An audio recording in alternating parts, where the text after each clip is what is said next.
Assembly के अंदर ruling party का एक ड्रामा चल रहा है और उसके अलावा जो ट्यूलिप गार्डन में हमने देखा ये शर्मनाक है, खासकर जो इस मुल्क के मुसलमान हैं जिनके ऊपर इस वक्त बीजेपी का पूरे ताबड़तोड़ हमले हो रहे हैं।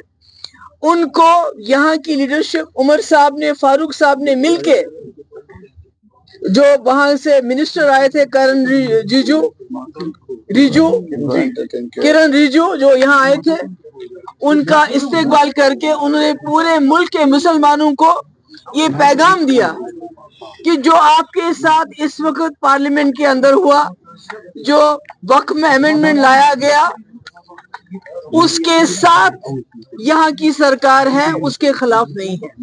जिससे मैं समझती हूँ हमारे मुल्क के जो मुसलमान हैं उनकी हिम्मत ऑलरेडी जो टूट चुकी है, जो एलिनेटेड फील करते हैं, जो मुसीबत में फील करते हैं, मुझे लगता है उनके लिए ये बहुत ही बुरा पैगाम था जो यहाँ से चला गया।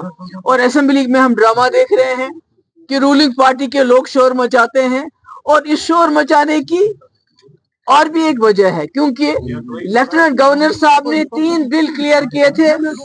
एक तो जो डेली वेजेस को रेगुलराइजेशन का, जो बेचारे सालों साल से बिना तनख्वाह के बहुत थोड़ी रकम पे काम कर रहे हैं, वो बिल क्लियर था। जो जमीन, गरीब लोगों को जमीन देने के लिए जो वहीद परा साहब ने और एक बिल लाया था, उसको एलजी ने क्लियर किया था। और तीसरा बिल, शराब के ऊपर बैन लगाने का बिल, वो भी क्लियर कर लिया था। तो इन तीनों तमाम बिल से बचने के लिए, डेली वेजेस को रेगुलराइज करना, गरीबों को जमीन देना और शराब पे पाबंदी, इन बिल्स के साथ अटेंशन डाइवर्ट करने के लिए असेंबली में हंगामा किया गया।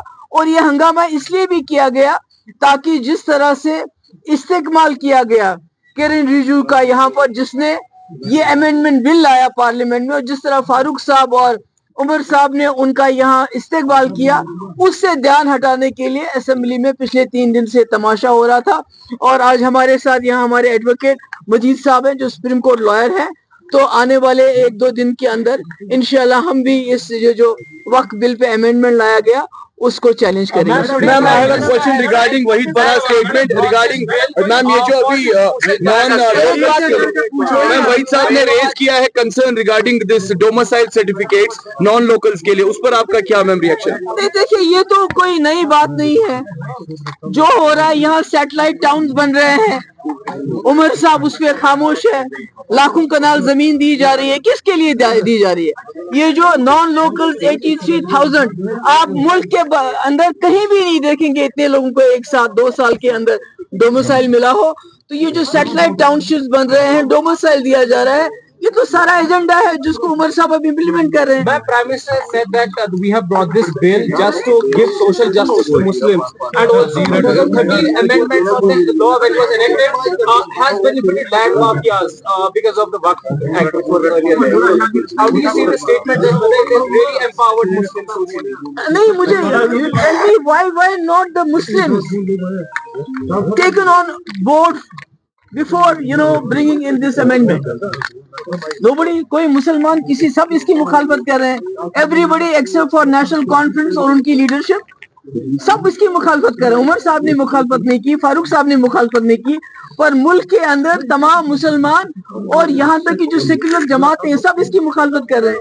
अगर ये मुसलमानों के हक में होता तो मुसलमानों के मडगुजारों पे इस वक्त कब्जा करने की कोशिश नहीं। मैडम, इस ड्रामा का क्या इम्पैक्ट पड़ सकता है? मैं ओवरऑल अगर देखेंगे सीएम उमर अब्दुल्ला साहब जो है वो मौजूद, इसका कोई देखिए, उमर साहब को इन दिनों असेंबली में होना चाहिए था और खड़े होकर ये बात कहनी चाहिए थी, जिसे तमिलनाडु में सरकार ने कहा हम इम्प्लीमेंट नहीं करेंगे, इसी तरह उमर साहब को भी कहना चाहिए था हम इसको यहाँ इम्प्लीमेंट नहीं करेंगे। आज उमर साहब अवेलेबल नहीं रहे।